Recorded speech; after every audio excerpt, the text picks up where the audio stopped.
tornado warning, guys.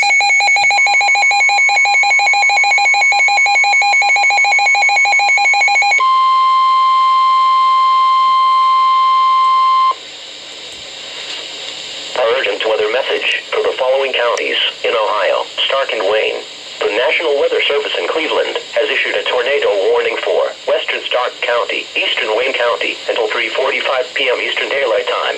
At 2:56 p.m. Eastern Daylight Time, National Weather Service Doppler radar indicated a severe thunderstorm capable of producing a tornado.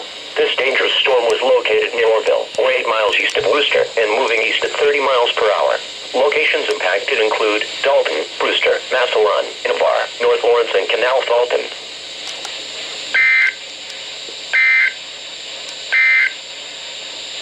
Urgent weather